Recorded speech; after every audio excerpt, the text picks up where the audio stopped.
शुभ प्रभात मेरे मध्य प्रदेश वासियों। मेरा नाम है डॉक्टर प्रकाश सतवानी। मैं कोलंबिया यूनिवर्सिटी न्यूयॉर्क में पीडियाट्रिशियन हूँ। मेरे साथ हैं मेरी धर्मपत्नी डॉक्टर सुनीता सतवानी, वो भी एक पीडियाट्रिशियन है। आज हम आप लोगों के साथ अपनी कोरोना वायरस जर्नी शेयर करना चाहेंगे। जैसा कि आपको मालूम है, डॉक्टर होने के नाते हमें पेशेंट्स देखने पड़ रहे हैं। न्यूयॉर्क में काफ़ी पेशेंट्स हैं जिनको कोरोना वायरस हो गया है और मैंने भी कुछ पेशेंट जिनको कोरोना वायरस था उनकी देखभाल की। 31 तारीख की शाम को मुझे अचानक से कमज़ोर महसूस होने लगा। मेरे को गले में दर्द था और 1 अप्रैल को मुझे अचानक बहुत शरीर में कमज़ोर महसूस होने लगा। उसके अलावा पूरे शरीर में बहुत ज़्यादा दर्द हो रहा था। ये दर्द जो देश में लोगों को डेंगू का बुखार होता है जिसमें कि हड्डी तोड़ दर्द होता है, वैसी ही फीलिंग थी।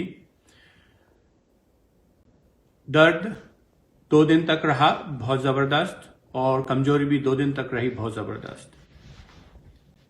3 अप्रैल की रात को और 4 अप्रैल को मुझे जोर से बुखार आने लगा, लगभग 101 से 102 डिग्री के बीच में, और काफ़ी ठंड महसूस हो रही थी। बुखार ठीक न होने के कारण मैं इमरजेंसी रूम गया।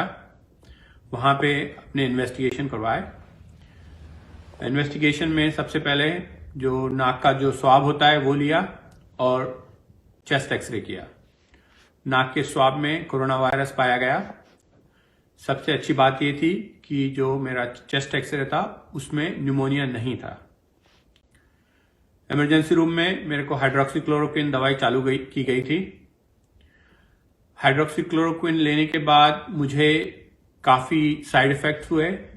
सबसे ज़्यादा साइड इफ़ेक्ट हुआ पेट में दर्द, उल्टियाँ आने लग गई बहुत ज़बरदस्त। उसके कारण मैं हाइड्रोक्सीक्लोरोक्विन नहीं ले पाया, परंतु हाइड्रोक्सीक्लोरोक्विन के जितने भी डोजेज लिए उसके बाद मेरा बुखार ठीक हो गया। 4 अप्रैल से 8 अप्रैल तक मुझे कमजोरी महसूस हुई और 8 अप्रैल के बाद मेरे सिम्टम्स धीरे धीरे बेहतर होने लगे और आज 12 अप्रैल है और मैं पूरी तरह से स्वस्थ हो चुका हूं। इन लगभग 2 हफ्तों का जो सफर था काफी मुश्किल था। हमें कई बार ऐसा लगा कि मेरी हालत बहुत खराब हो रही है और मुझे शायद हॉस्पिटल में एडमिट करना पड़ेगा। इस दौरान मेरी धर्मपत्नी डॉक्टर सुनीता सतवानी ने मेरी केयर की और मैं डॉक्टर सतवानी को बोलूंगा कि वो आपको बताएं कि उन्होंने मेरी कैसे केयर की, जो कि आप भी अपने घर में जो आपके सदस्य हैं अगर उनको कोरोना वायरस है तो आप उनकी केयर कर सकते हैं। वैसे नमस्कार। सबसे पहले मैं ये कहना चाहूँगी कि ये वायरस जो है वो बहुत ही सिवियर है और आपको बहुत कमज़ोर कर देता है। तो आप सबसे पहले तो हिम्मत ना हारें। अगर आप स्वस्थ हैं और आपको कोई मेडिकल प्रॉब्लम नहीं है तो मोस्ट लाइकली आप अच्छे हो जाएंगे, जैसे हम दोनों हो गए हैं अभी। तो अगर आपको कोरोना वायरस हो जाए या घर में किसी को कोरोना वायरस हो जाए तो सबसे पहले आप ये करें कि अपने आप को दूसरों से अलग कर लें। और उसके अलावा अगर आपके पास मास्क है तो आप मास्क पहन सकते हैं। आप ध्यान रखें कि अपने हाथ हमेशा धोते रहें और आपके पास सैनिटाइजर है तो हाथ को अच्छे से सैनिटाइज करते रहें। जो चीज़ इसमें सबसे ज़्यादा हेल्प करती है या मदद करती है वो है बहुत सारा गर्म पानी। अगर आप बहुत सारा पानी पिएंगे और उसमें अगर आप चाहें तो अदरक और जो टर्मरिक का रूट होता है उसका जूस निकाल के वो भी उसमें डालकर और गर्म करके पी सकते हैं। तो ध्यान रखें कि बहुत सारा पानी पिए। हर 10 मिनट में आपकी इच्छा नहीं होगी, लेकिन आप हर 10 मिनट में एक सिप करके लेते रहें। इसके अलावा जो दूसरी चीज़ हेल्प करती है वो है नमक पानी से गार्गल करना, और उसके अलावा जो दूसरी चीज़ है वो है स्टीम या भाप लेना। तो अगर आप इतना ही 3-4 चीज़ें करेंगे तो आपको बहुत अच्छा लगेगा। इसके अलावा बदन में दर्द के लिए और बुखार के लिए पैरासीटामोल या टाइलेनॉल ले सकते हैं।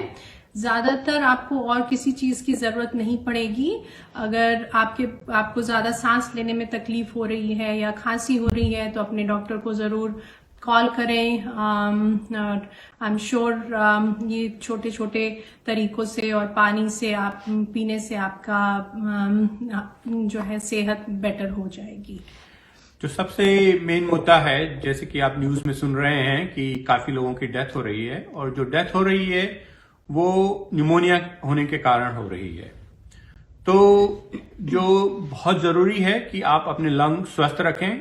अगर आप स्मोक करते हैं तो स्मोक करना बंद कर दें। और न्यूयॉर्क सिटी में जो काफी डेथ्स हुई हैं, जो बुजुर्गवार हैं 65 साल से ज्यादा, जिनको हार्ट प्रॉब्लम है, डायबिटीज है, हाई ब्लड प्रेशर है, जो डेथ्स उन्हीं में हुई हैं। तो आपके घर में अगर बुजुर्गवार हैं जिनको और भी तकलीफें हैं, कृपया करके उनका सबसे ज्यादा ख्याल रखिए। उनको अगर घर में किसी को भी थोड़ी भी सर्दी खांसी हो रही है तो आप अपने बुजुर्गवार लोगों को उनसे दूर रखिए।